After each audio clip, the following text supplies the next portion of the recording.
Ever get that feeling like, a song comes on or even a certain smell hits you and suddenly you're back in time? Yeah, like a specific memory. Yeah.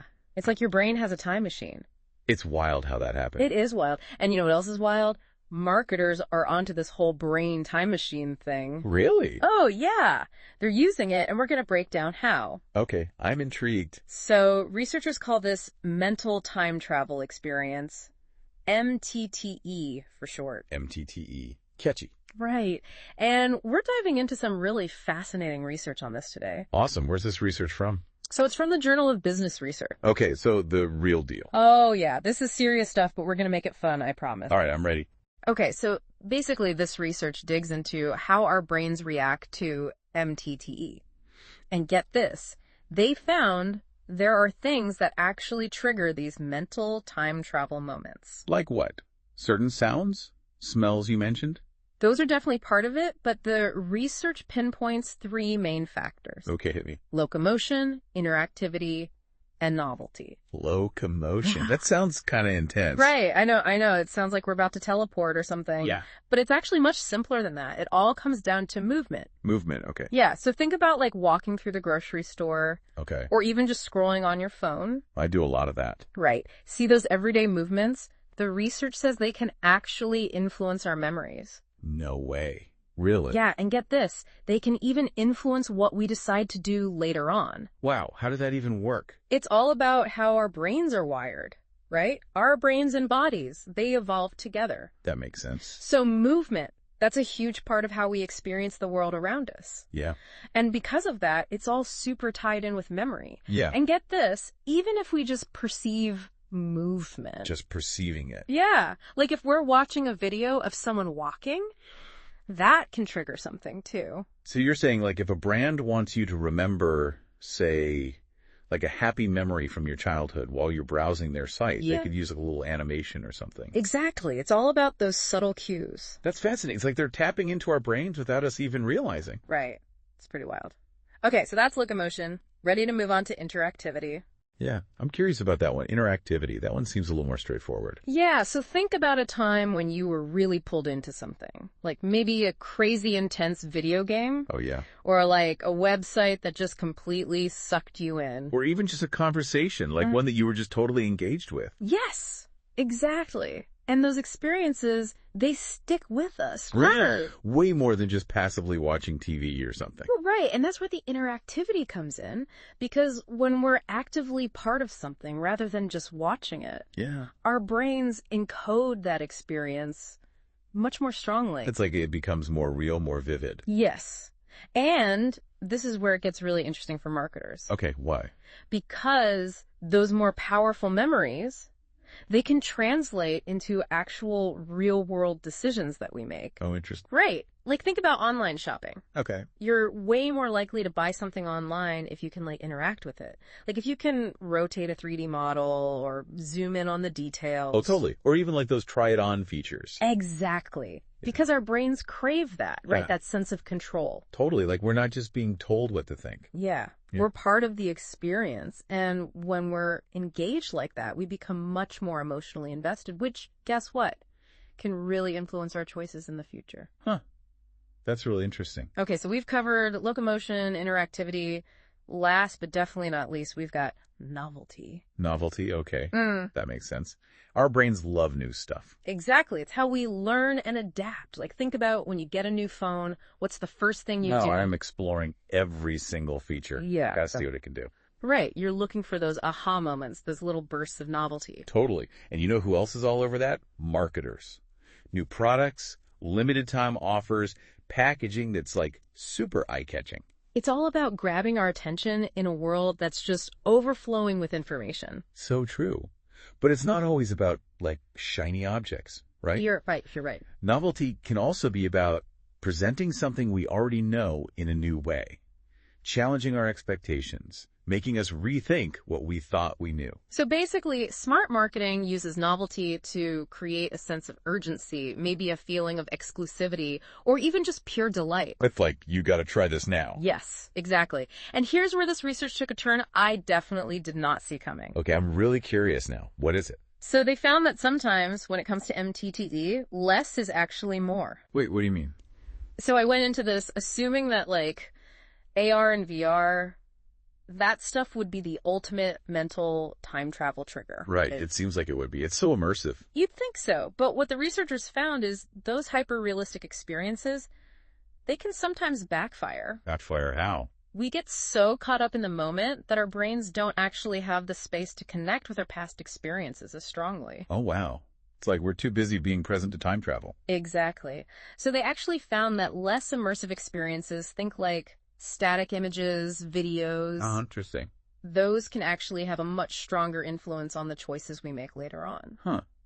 That is pretty surprising. Right. So are you saying that like a simple photograph of a delicious meal could actually make us crave it more than some fancy 360 VR dining experience? That's exactly what I'm saying. Sometimes a little bit of imagination goes a long way. A simple image that evokes something that can spark memories and emotions more effectively than a super realistic simulation. Wow, that is wild. It reminds me of those old Viewmasters. You know, a few simple pictures and boom, you're transported to a different world. Totally. Maybe even better than some fancy VR headset could do today. It's making me rethink all those times I got sucked into online shopping because they had a cool 3D model. Right.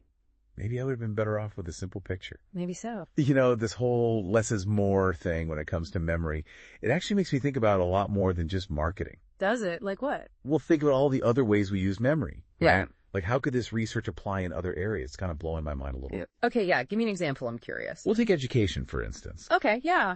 What is, instead of just like trying to cram information into our brains, Right. what if we could design learning experiences that actually encourage these mental time travel moments? Oh, interesting. Right? Yeah. Like, what if students could connect those new concepts to their own personal histories, their own memories? I like that. It could make learning so much more engaging. Right? Yeah, totally. There's that quote, I don't even know who said it, but it's like, tell me and I forget, teach me and I may remember, involve me and I learn. Yes, exactly. And I feel like that's what this is, right? It's like adding in that layer of personal connection, that feeling of the past. It can make all the difference. Yeah, that's cool. And think about things like therapy, or even just personal growth.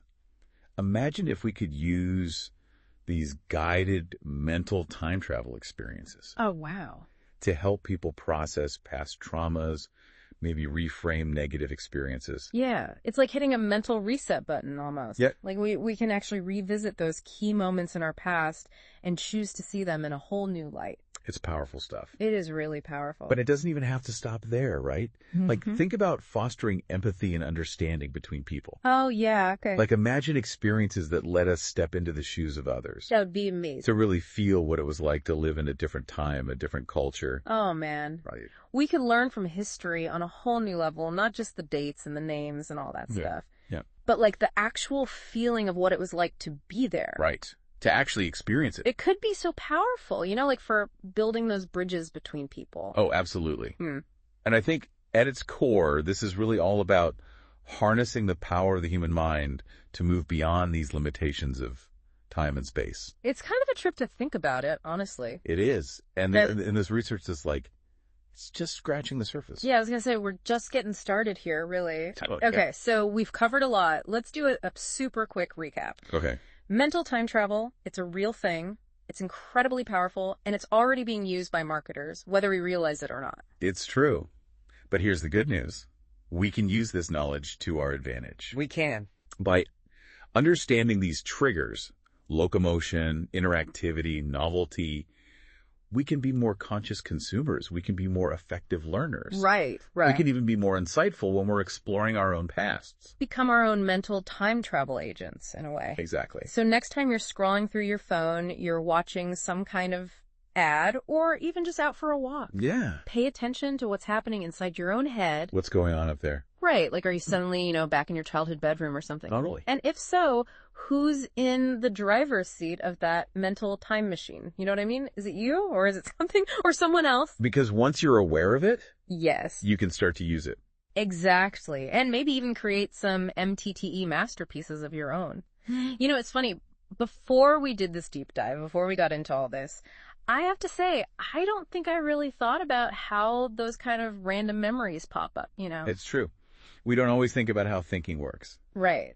But now I'm seeing just how much potential this whole mental time travel thing has, not just for marketers, but, for all of us in all parts of our lives. Absolutely. Right? For learning, for connecting, for understanding ourselves better even. It's pretty remarkable. And it kind of makes you wonder, could we get so good at this, at kind of controlling those trips down memory lane, that we could practically access them on demand? That's a really interesting question. It's could we build our own mental time machines? I don't know if we're there yet. But the more we learn about how these experiences work, the closer we might get. It's pretty wild to think about. Imagine reliving your favorite memories, with all the sights and sounds and emotions of that moment, or even being able to revisit those times when you really learned something new. It's exciting, but there's a big what if here, right? I mean, any tool that powerful, we have to think about the ethics of it. Oh, for sure. Even if it's our own minds we're talking about, there are still big questions about how much we should try to influence these experiences. That's a really good point. It's the more we learn about how to trigger those mental time travel moments, the more important it becomes to make sure we're using that knowledge responsibly. Exactly. But I think above all, this research really highlights how amazing our brains are. Sure. We're not just along for the ride when it comes to time, We can actually actively engage with our past and use those experiences to shape our present and our future. I love that. So well said. All right, so to wrap things up, for everyone who joined us on this deep dive into mental time travel, remember, pay attention to those moments when you feel that tug back in time. What caused it? How did it make you feel? Those feelings are the key. Because when you start recognizing those triggers, you start to get a better grasp on just how powerful your own mind really is. And who knows what you might discover. Maybe you'll even start writing your own mental time travel adventures. And on that note, that's a wrap on this deep dive. Until next time, happy travels, everyone.